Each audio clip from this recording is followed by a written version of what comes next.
खट्टा खाने वाली चुड़ैल। रात को अचानक राधिका मौसी को किचन से कुछ गिरने की आवाज आई। उन्होंने बाहर निकल के देखा तो किचन में उन्हें कोई सफेद साड़ी में दिखा। वो चीख पड़ी, हे भगवान, आलतू जलाल तू आई भला को टाल तू, आलतू जलाल तू आई भला को टाल तू। राधिका मौसी को चीखते सुनकर श्रवण बाहर आता है भागते हुए। अरे माँ, क्या हुआ? क्या देख लिया? दादी माँ आ गई क्या सपने में? अरे बेटा, रसोड़े में देख तो कौन है? श्रवण रसोड़े में झांक कर देखता है और उसे कोई नहीं दिखता अंदर। अब रसोड़े में तो कोई नहीं है माँ। कोई सफेद साड़ी में नहीं है क्या? नहीं माँ, कोई भी नहीं है। चिल्लम चिल्ली की आवाज सुनकर काजल भी वहां आ जाती है। अब क्या हो गया माँ जी? अरे बेटा, रसोड़े में एक चुड़ैल थी सफेद साड़ी में। अरे क्या कर रही थी वो अंदर? अरे बताया नहीं, कल आएगी ना तो पूछ लूंगी। चुड़ैल जी, आपका क्या प्लान है? माँ जी, रात बहुत हो गई है, आपने कोई बुरा सपना देखा होगा, चलिए सो जाइए। राधिका मौसी सोने तो चली जाती है, पर उनको रात भर नींद ही नहीं आती। वो कुछ भी उलझुल बातें सोचने लगती है। कहीं चुड़ैल की वजह से तो घर में टेंशन नहीं हो रहा, कहीं उसी की वजह से तो वो दादी नहीं बन पा रही। सुबह जब राधिका मौसी रसोड़े में छानबीन करती है तो पाती है कि नींबू का अचार गायब है। चुड़ैल नींबू का अचार ले गई, मुझे तो ठीक नहीं लग रहा कुछ। चुड़ैल को भी पता है कि जिंदगी का असली मजा तो खट्टे में ही है। राधिका मौसी झट से श्रवण को फोन कर देती है। बेटा, मुझे समस्या समझ में आ गई है, हमें एक तांत्रिक की जरूरत है। अरे क्या बोल रही हो माँ, तांत्रिक की क्या जरूरत है? आप पूजा पाठ तो कर ही रही हो ना। आलतू जलालतू मंत्र सारे फालतू जैसे कुछ मंत्र पढ़ो, चली जाएगी अपने आप चुड़ैल। अरे नहीं बेटा, कभी चुड़ैल को कम नहीं समझते। अरे तुझे पता भी नहीं चलेगा कि कभी वो छल करके काजल की जगह घर की बहू खुद बन जाएगी। क्या माँ, कुछ भी बोल रही हो? कहाँ काजल और कहाँ चुड़ैल? वैसे एक बात बताओ, काजल को अगर गाने के लिए बोल देना तो चुड़ैल काजल की आवाज सुनकर घर तो क्या, धरती लोग छोड़कर चली जाएगी। तुम ना पढ़े लिखे बच्चे हर चीज को मजाक समझते हो। तुम रहने दो, मैं खुद ही तांत्रिक को बुला लेती हूँ। अच्छा सुन, शाम को इमली लेके आना। क्या है कि चटनी खाए बहुत दिन हो गए है ना? नहीं माँ, इमली तांत्रिक से ही मंगवा लो ना, आटा वगैरह भी उसी से पिसवा लेना। देखो मुझे काम करना है।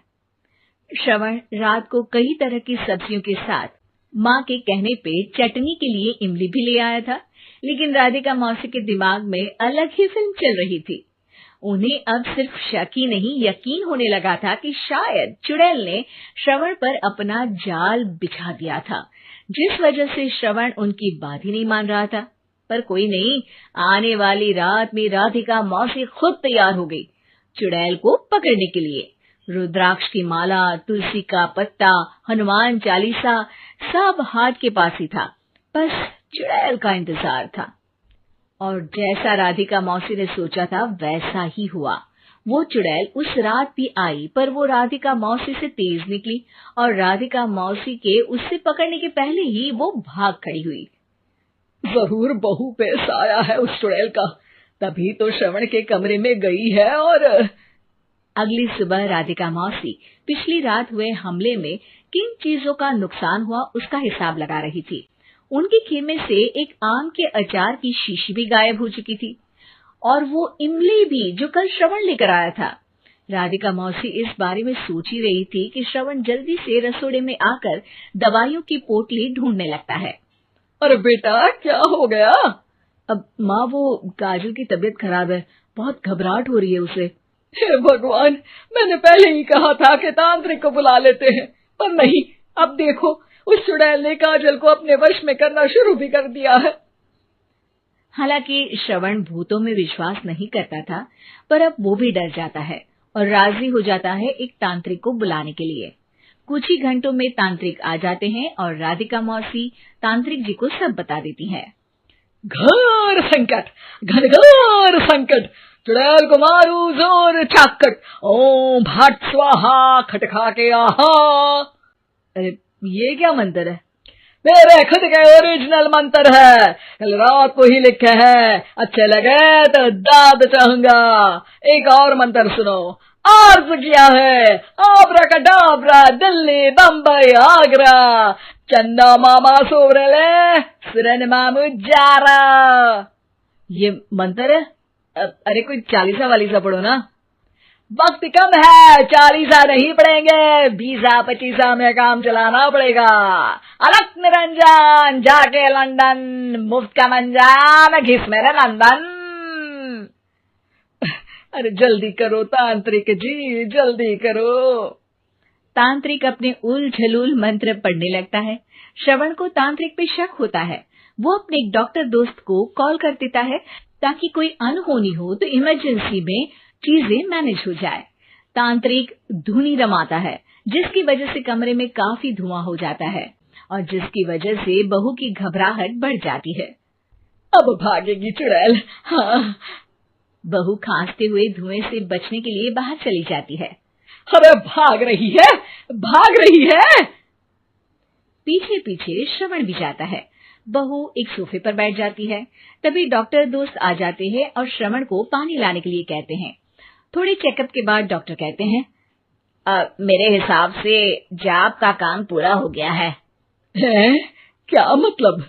अरे कुछ भी नहीं माँ, कोई चुड़ैल नहीं है, खुशखबरी है, अब दादी बनने वाली है। मगर वो सब अचार के डब्बे। श्रवण दोनों अचार के डब्बे अपनी माँ को दिखाता है, जो कि उनके बिस्तर के नीचे छुपे हुए थे। आपने सही बोला था माँ, वो चुड़ैल काजल ही थी जो खट्टा खा रही थी। हमें कल ही पता चला, पर हमने आपको ये तांत्रिक वाला काम करने दिया ताकि आपको भरोसा हो जाए कि भूत वगैरह कुछ होता ही नहीं। अच्छा अच्छा, ये तो बड़ी खुशी की बात है। पर बेटा मुझे एक झाड़ू तो ला दे। क्यों माँ? ये तांत्रिक का भूत उतारती हूँ मैं। अब तांत्रिक राधा मौसी के डर से घर से भाग निकलता है और राधा मौसी उसके पीछे भागती है। अरे संकट ये घनघोर है, तांत्रिक मुआ चोर है।